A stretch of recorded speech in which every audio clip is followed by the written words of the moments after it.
the peace talks have been ongoing and there have been many questions. What is the outcome of it? There's a big claim that has been made by the US President Donald Trump, and let's begin with that claim. So this is regarding Iran's nuclear program. Trump has said that Tehran is prepared to accept international nuclear inspections and long-term oversight of its nuclear activities.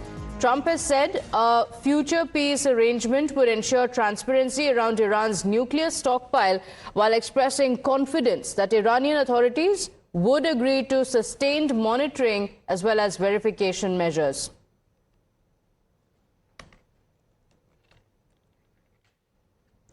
So that's the latest claim that has been made by Trump. We'll also put out the post that Trump has made in this regard, but in fact J.D. Vance had also made a similar statement. He asserted that Iran had allowed to nuclear inspections as part of the agreement, that Iran had agreed that nuclear inspections can take place in the country. In fact, he went on to say that Iranians have agreed to invite the inspectors from the International Atomic Energy Agency to the country at the minimum of this week. That's a claim that was made by the US Vice President. And now here's a president who has again taken to social media to confirm the same, going on to say that the IAEA would likely monitor Iran's nuclear facilities.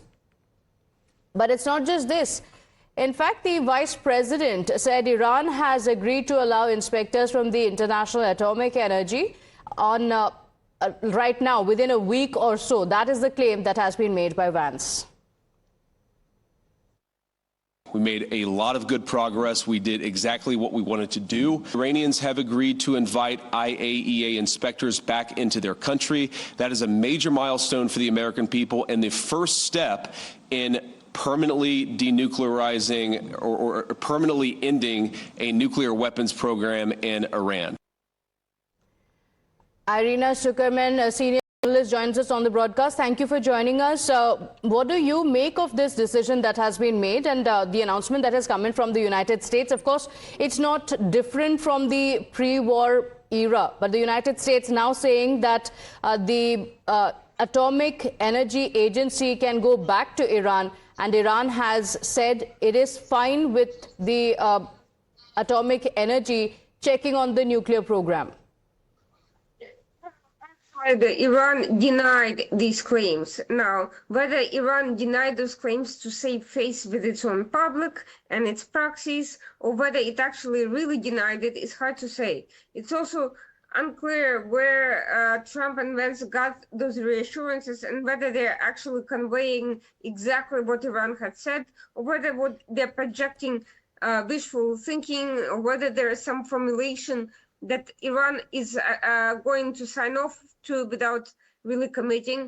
I very much doubt that they will let any inspectors near nuclear sites, which are alleged to have been fortified and mined after the latest military campaign by the US in Iran.